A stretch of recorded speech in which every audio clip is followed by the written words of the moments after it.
Hello everyone, I'm Mr. Rivera again with another YouTube video. Currently a certified teacher in the state of Texas. Basically, if you want to become a teacher here or some other states require you to take the PPR exam. As you already know, the PPR exam is 100 questions. You have 5 hours to take it, at least here on the state of Texas. But the questions are really similar in different states. You need to get a 240 out of 300, which is an 80% of the questions.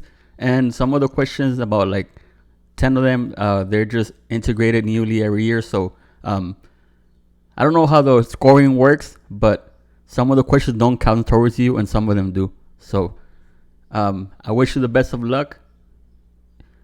I'm doing currently the PPR in different parts. That way I can explain to you every answer, why it's the answer, and how to approach every question that you see. This is a practice PPR that I took. I got a 98 on this PPR, practice PPR, and then I got not sure remember the score for the real actual exam, but I passed it easily. So I want to help you all out on this.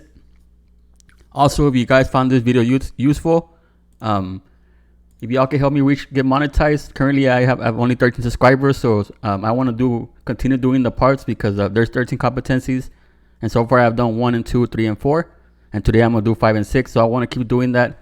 But the way I want to do that is if I see many people subscribing and liking the video, and then I know that it's actually helping people out there. So if y'all can help me get subscribed by subscribing and watching my whole video, I would greatly appreciate it. Again, let's go back to the video right here to where I have it. Again, today we're doing competency 5 and 6. If you haven't watched competency 1 and 2, 3 and 4, I will leave a link to that video right there in the bottom. On the comment section or the description. Also on the bottom right of my screen, you can see I have all my accounts. And because you want to hit me up through Facebook or Twitch, and you also have my YouTube video here on the very top on the bottom right. So if y'all want to hit me up through there, if you have any questions, any comments, or any suggestion that you want me to tell you, we can do that. But okay, enough of that. Let's go ahead and start the YouTube video. Let's go ahead and start the practice exam. So what I'm going to do is I'm going to go over each question individually, and then I'm going to tell you how I would approach this question, and I'm going to tell you why the answer is what it is. I'm going to explain to you why one is incorrect and why one is right. Usually what people do, they just tell you the right answer and they won't even explain to you why. So I'm going to explain to you why the answer is correct and how would I approach this question. All right, let's go ahead and get started. So question 1 says, a 7th grade English teacher wants to let his students know how much he expects of them. What is the best way to communicate those high expectations? Okay, we're going to look here that it says a 7th grade teacher. So we're looking at the middle school, right? The first answer choice is A. It says, I know you will do well on this assignment because you know a lot about the topic and are interested in it. Remember, we covered this information through various activities you chose. I anticipate good work. Option B says, I know that you will do wonderfully on this assignment because your teacher last year told me she covered the concept thoroughly and I went over it very well. I anticipate good work. Option C says, I know you will do well today because your midterm report cards will be out next week and this is the last assignment for you to do well to bring up your grades. I anticipate good work. And option D says, I know you will do well on the assignment because I have covered it well and I expect you to refer to the notes you took yesterday. I anticipate good work. So which one do y'all think it is? Is it A, B, C, or D? The correct answer for number 1 is A. Let me just highlight it. I know you will do well on this assignment because you know a lot about the topic and are interested in it. Remember, we covered this information through various activities you chose. I anticipate good work. Option A is correct because effective teachers engage students in the development of high expectations because the best motivational tool for students is personal involvement in something that produces a clear result and is interesting to them. So the reason this is correct is because they say this is activities that you chose and I anticipate good work and I know you did a good job on the past topics. And you're get motivating them by telling them that you have personal involvement. You're showing them that you care about them and what's interesting to them. Option B is incorrect because the assumption that delivering instruction alone, no matter how exceptional, will cause students to reach their potential is an error. So you cannot anticipate, because the teacher from last year did really good, you're going to do good also. So you can't expect that from the students. You got to do your part also. Option C is incorrect because there is nothing in that conveys higher expectation for students. The mention is more of a threat. So if you see carefully, they're threatening and be like, okay, you need to. This is the last assignment you have to bring up your grades. So that's not going to help with motivating students. You're basically just threatening them to tell them that this is the last assignment they have. And option D is incorrect because the assumption that delivering exceptional instruction alone will cause students to reach their potential is an error. The statement ignores, for example, mentioning instructional decisions for the personal involvement in learning process consistent with high standards. So the correct answer for number 1 is A. Let me know how you all did on that one. Again, the way I would do this is I will look at the quotes and then I will see which one helps the students the most. I always side with the student. That's the key to this exam. You got to put yourself in the student's shoes, and you'll be able to get that correctly. So let me know how you all did at number 1 in the comment section below. Now let's look at number 2. Okay, it says Ms. Padua knows that her middle grade students will enjoy school more and learn more when they are actively engaged in learning. Which of the following is not a good strategy for her to employ to ensure this goal? Okay, before I move on, I forgot to mention competencies 5 and 6. Competency 5 is this is on the second domain. Like I mentioned in the beginning, the exam has 13 competencies, and they have about different domains. And this is domain number 2. And today we're doing competency 5 and 6. Competency 5 has to do with the teacher knows how to establish a classroom climate that fosters learning, equity, and excellence, and uses this knowledge to create a physical and emotional environment that is safe and productive. Productive and safe is the key feature question for here. And then competency 6 says that the teacher understands strategies for creating an organized and productive learning environment and for managing student behavior. So it has to do with student behavior also. And this is on domain 2. So if I keep scrolling down, you'll see that there is effectively 13 domains, 13 competencies, and domains. This is which domain is this? Domain 4. So there is 4 domains, and this is competency 13. As you can see, there's competency 13, and today we're doing competency 5 and 6. So I just forgot to mention that, but when you get your score, when you take the exam, and then a week later, usually they do it by Friday. Usually it takes about 3 to 5 days, depending on how the schedule is. When you get your score, they will break it down by competencies, and they tell you how many questions you got right. So with that competencies, how many questions you got wrong. They won't tell you the answer. They won't tell you which question it was. They'll just give it to you by competencies and by domain, and tell you how many of, let's say, competencies 4, how many right answers you got from competencies 4 based on the questions that were used by competency 4, if that makes any sense. Okay, so let's go back to the question number 2. Sorry that I got sidetracked. I just needed to explain that to you. Okay, it says here, Ms. Padua knows that their middle grade students will enjoy school more and learn more when they are actively engaged in learning. Which of the following is not a good strategy for her to employ to help ensure this goal? Is it A, highlight how the content being learned has interest and relevance to the students? Is it B, maximize learning time by having students stay seated in their desks most of the day? Is it C, plan for students to interact with the teacher and interact with each other during a lesson? Or is it D, plans for a way to address multiple learning styles within each lesson? Now, right off the bat, I can see here that the one that's not a good strategy is letter B, right? Because you don't want to have the students seated most of the day, especially because they're in middle school. They want to be active. They want to be moving and stuff. You don't want to do that. Have them there here. So that one is probably an obvious answer. But in case you don't understand why, let me explain to you each one. Why is it correct or why is it incorrect? So again, like I said, the correct answer for number 2 is letter B. Maximize learning time by having students stay seated in their desks most of the day. That is not a good strategy. Option B is correct because extended periods of sitting without the opportunity to move does not promote student learning. Students can maintain focus better when asked to pay attention for shorter periods. The teacher can alternate types of learning activities or simply incorporate movement breaks in the course of the day.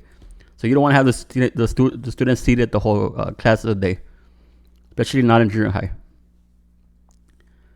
Okay. Option A is incorrect because students will naturally engage in the lesson better when they're interested in the topic and or see how the content is relevant to them. Whenever possible, a teacher should highlight these components when they are teaching. So A is a good strategy. Option C is incorrect. C is a good strategy because students can fall into the habit of passive learning or inattention when they are not asked to actively participate in a lesson. Calling for interaction helps students to stay engaged in learning. So C is also a good strategy. And they're asking here which one is not a good strategy. Option D is also a good strategy and is incorrect because by addressing multiple learning styles within a lesson, a teacher is maximizing students' active engagement in learning. Students will naturally engage better when the type of learning matches their learning styles. So the correct answer for number 2 is B. Maximize learning time by having students stay seated in their desks most of the day. That is not a good strategy. Let me know how you all did in number 2. Let's move on to number 3.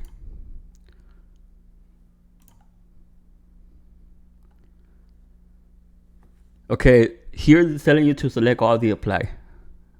And let's go over each one of them. I will tell you which one is correct and which one is not correct. It says here, a teacher promotes an inclusive environment through differentiating and building meaningful relationships with students. Inclusive education is important because, let me read the question again. A teacher promotes an inclusive environment through differentiating and building meaningful relationships with students. Inclusive education is important because, and this is how you selected all the apply. So in this question, they will have like a little box here, and you put a check mark in each one that's correct.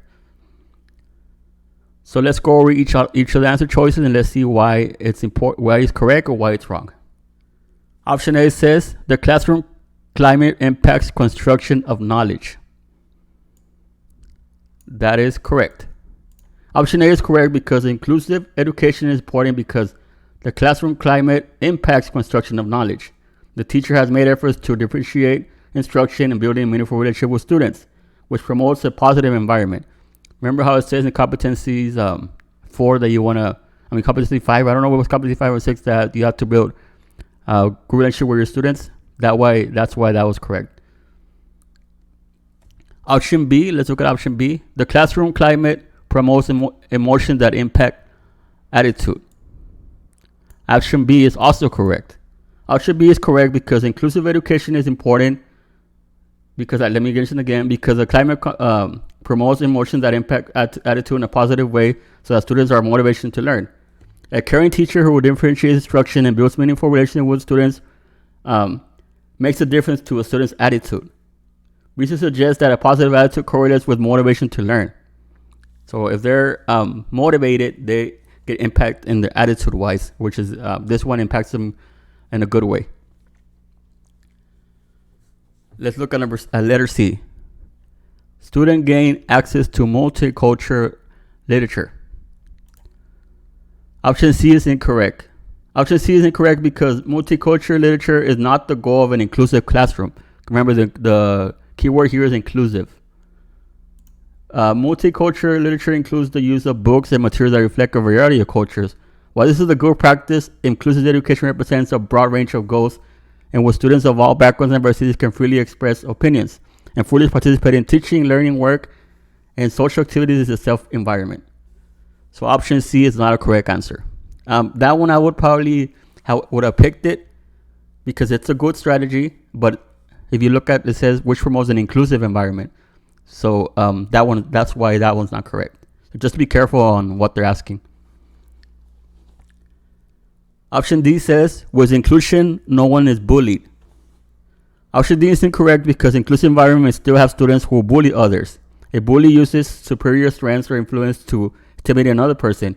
Bullying is not a culture issue. It is a broad behavior issue that affects many children. So inclusion doesn't guarantee you that the person will not get bullied or no one will get bullied. So option D is not correct either. And let's look at letter E. It is required for special education. Option E is incorrect because the Individuals with Disabilities Act, or IDEA, as you can remember the IDEA that was amended in 2004, Does not require inclusion for special education. However, it does require that students with disabilities to be placed in the least restrictive environment appropriate to meet their unique educational needs. So the IDEA Act, and that was amended in 2004, does not require you to have an inclusive for special education. There doesn't have to be any inclusion. You have to make it a safe environment for them and appropriate for them. So the correct answer for number 3 is letter A and letter B. Let me know how you all did in the comment section below. Let's look at number 4. Number 4 is asking, which of the following professional strategies is most likely to result in a positive classroom environment in a middle school classroom? So you have to pick the best one here. Is it A, get to know your students? Is it B, have students greet classrooms at the door? Is it C, allow students to select their own groups? Or is it D, call on students who can answer the question correctly so as not to embarrass others? Which one do y'all think is for A? Now this one, it's probably one of the hard questions because you think that all of them look correct, except for D. D doesn't sound reasonable, but I would have struggled with A, B, and C. But what I would do is I would remember that this competency focuses on our relationship with students and promote a good positive environment, because we're doing competency 5 and 6, remember? So knowing what the competency says, it's really important and key to pass the exam.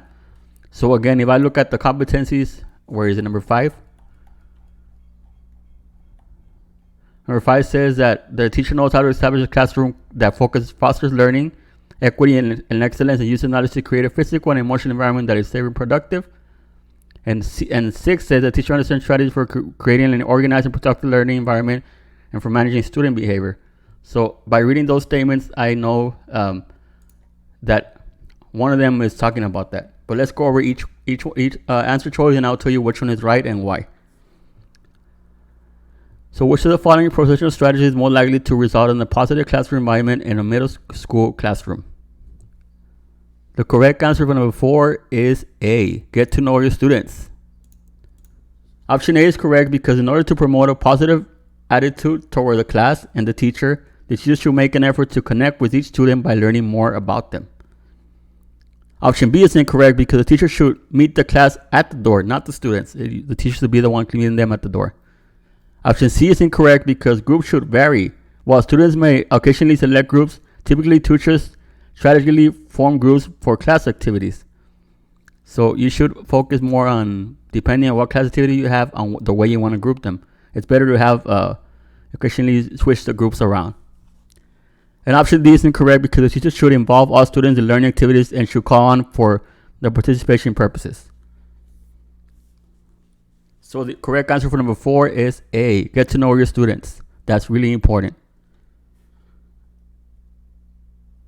Okay, this one looks like a long question. Let's go over it really slow. Again, sometimes the questions have keywords that you want to remember the definitions for, and even though some answers are good, you have to always pick the best one. If they're asking you, like if you see that 2 answers seem correct, you have to imagine yourself being in the student's shoes and be like, which one of these ones will be beneficial towards the students and which is the best out of those 2.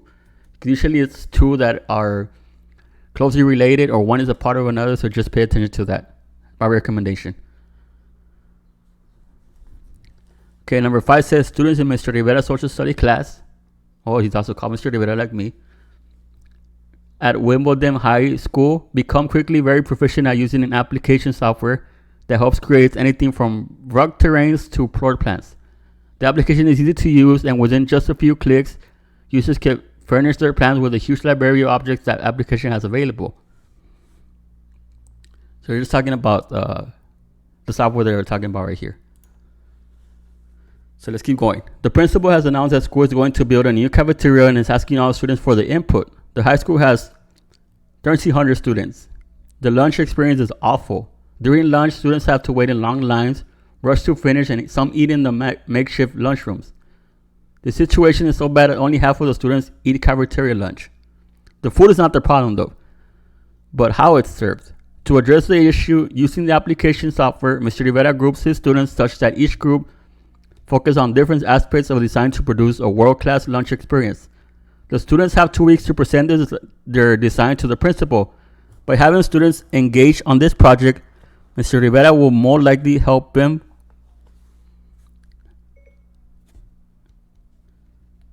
Is it A, recognize the challenges involved in ensuring the accuracy of research activity?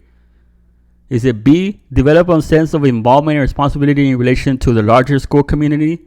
Is it C, gain an appreciation of their own ability to make decisions effectively? Or is it D, recognize the value of establishing and maintaining standards of behavior within the school environment? So what do y'all think is number 5? Let's look at the last, what it says here. By having the students engage on this project, Mr. Rivera will most likely help them. So what is he doing to help them here? Which one do y'all think is for number 5? And let me zoom out just in case you want to see the whole question. Zoom out. There you go. Right now I'll zoom back in. Okay, the correct answer for number 5 is B.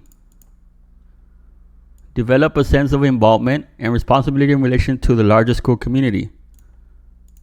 Option B is correct because with this project, the teacher is creating a classroom environment that provides students with a feeling of significance, a sense of competence, and a belief that they have some control over the important aspects and are contributing and influential members of the school.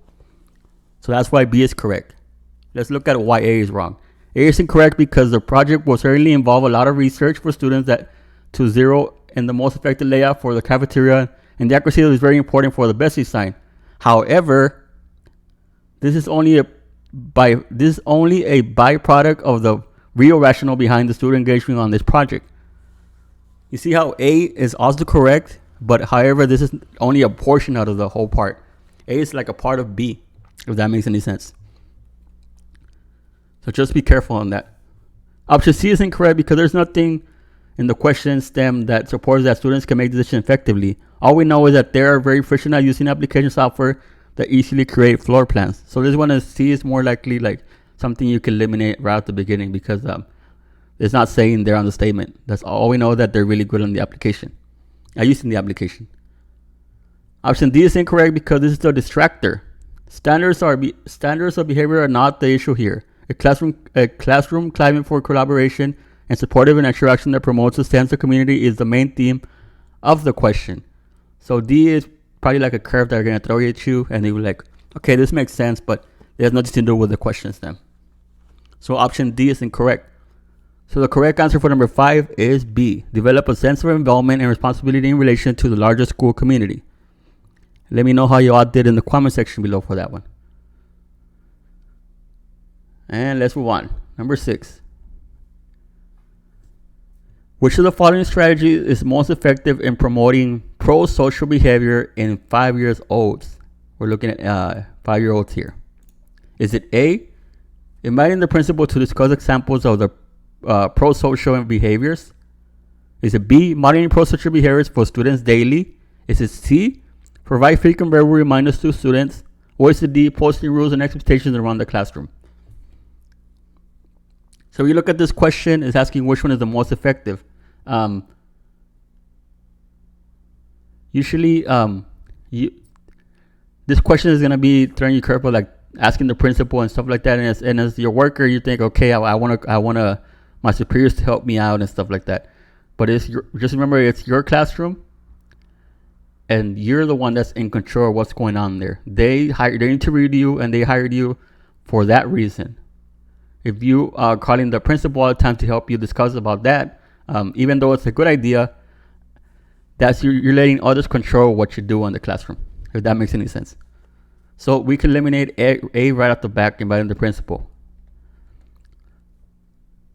So the correct answer for number 6 is B, modeling pro-social behaviors for students daily. Option B is correct because young children best gain understanding about behaviors when they are modeled. Pro-social behaviors refer to actions intended to help or benefit others. That's what pro-social means. Option A is incorrect because 5-year-olds best gain understanding when behaviors are modeled, not discussed. So That's also an explanation. They learn better when you model them, not when you just talk about that. Option C is incorrect because young children best gain understanding about behavior when they are modeled. Reminders are helpful, but modeling is essential. So even though you remind them to them, it's better to model them. Option D is incorrect because posting rules does not best guarantee understanding. So the correct answer for number 6 is B. Modeling pro-social behaviors for students daily. At the 5-year-olds, they like for you to model it first so they can see it. And then you can move on from there. That's the most effective in promoting pro-social behavior in 5-year-olds. Let me know how you all did in the comment section below. Let's move on. Okay. Number 7 is asking, the social studies teacher has one special needs student in her classroom who has difficulty staying on task for more than a few minutes. The student wants to work only at the computer. The teacher has instigated a system that gives the student points for every 10 minutes that a student can remain on task.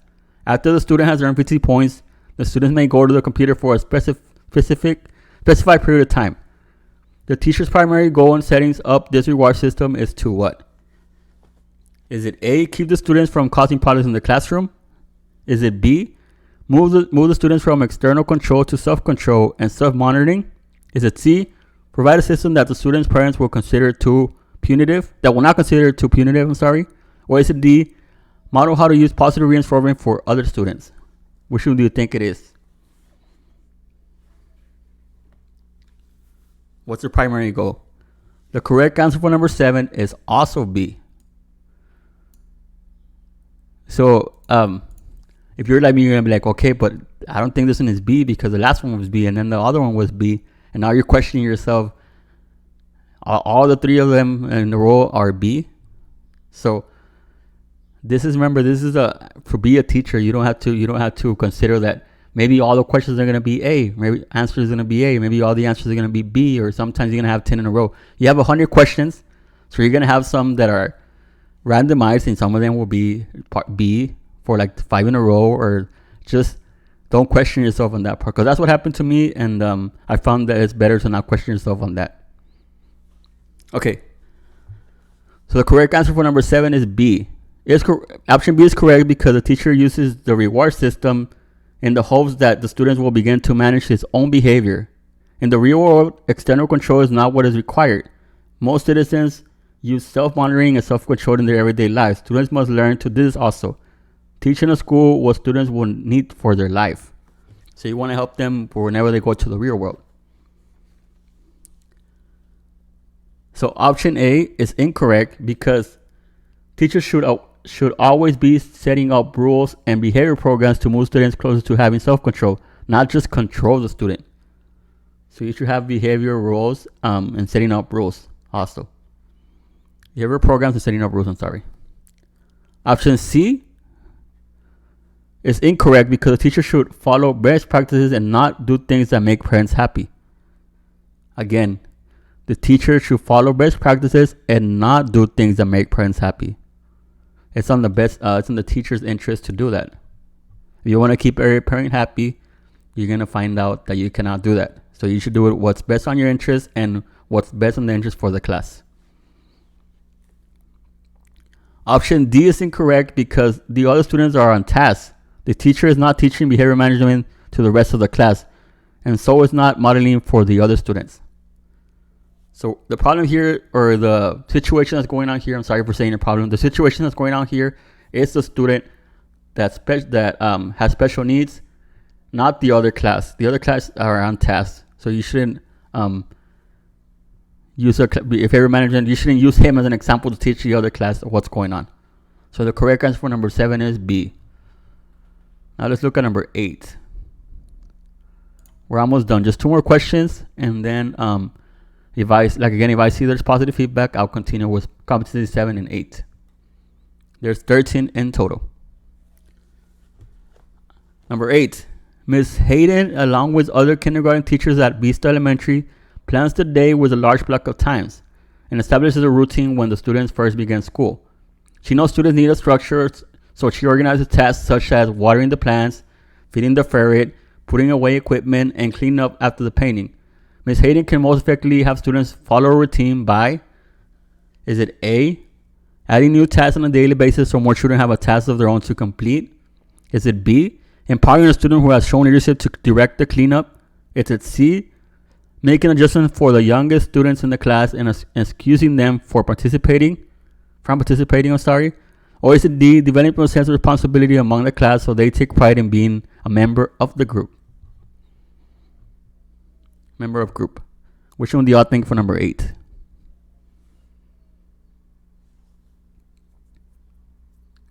The correct answer for number 8 is D, developing a sense of responsibility among the class so they take pride in being a member of the group.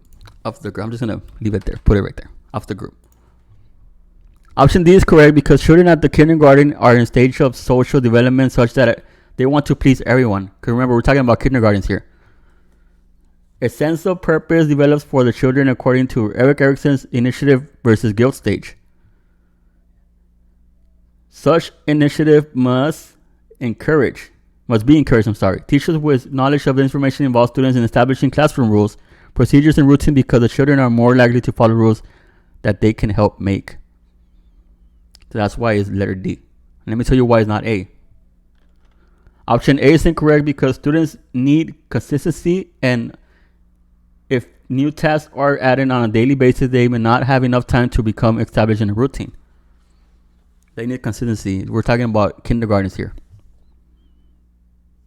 Option B is incorrect because it is not teachers' objective to empower any student, particularly at the kindergarten level.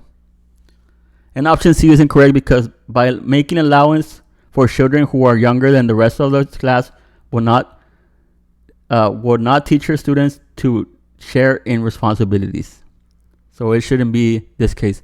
So obviously, when I see this question, letter C is obviously wrong, but it's because of that.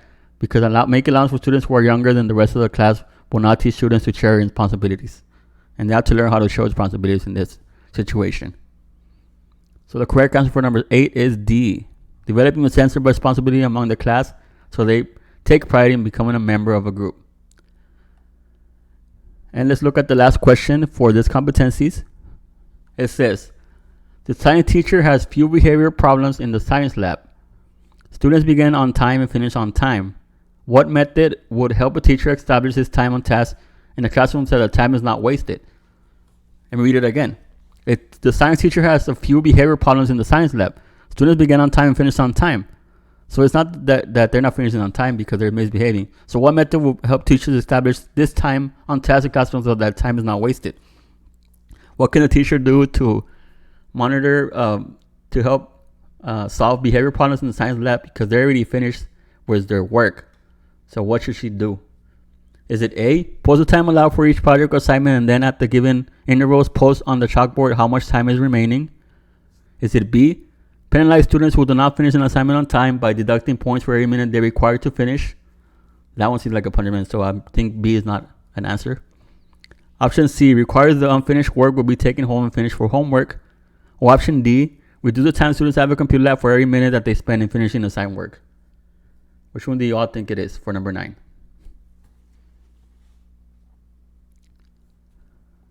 The correct answer for number 9 is A. Post the time allowed for each project or assignment and then at the given intervals post on the chalkboard how much time is remaining. Option A is correct because this option provides the students with information about the total time available and that keeps posting and then keep posting the time remaining. This is a great time management technique. So the students will time themselves by looking at the timer and be like, okay, I still have 5 minutes, so let me work on this slower, or I still have this one, so let me work on this fast. And that way you can manage time better. Option B is incorrect because it suggests punishing students that have completed their assignments other than rather slow. The solution is providing an option that may help these students, which is option A. Option C is incorrect because it suggests punishing students perhaps for being slow. They need help with managing time. It is a skill they need to be taught. This option does not for creating a positive climate in the classroom. So remember, we're doing competency 5 and 6. You have to create a positive climate. That's one of the main competencies here or main approaches here in competency 5 and 6.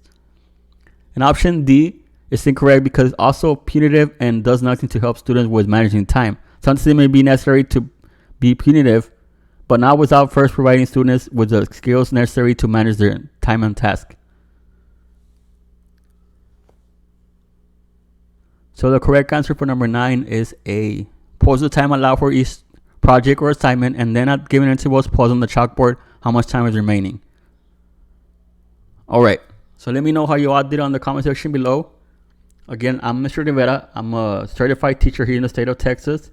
If you want to become a teacher, you obviously know on certain states that you have to take the PPR easy through 12. The PPR is 100 questions long, at least here in the state of Texas, and you have 5 hours to take it. And then usually like in 5 days, you get your results. You have to pass this exam to become a teacher. Everybody has to take this exam. I'm currently a high school math teacher, but I also have to take this exam. And you take your content exam and you take your PPR exam, at least for the state of Texas. So yeah, let me know how you all did in the comment section below. If you all found this video useful, make sure to subscribe and leave a like in the video. That way I know that you all enjoyed this video or that was helpful. That way I can do competencies 7 and 8, 9 and 10, 11, 12, and 13. I want to do it in a part system because I want to take my time through each question. And if you find this video useful, make sure to subscribe and hit the like button. Thank you everyone for your time. I'm Mr. Rivera and have a good day.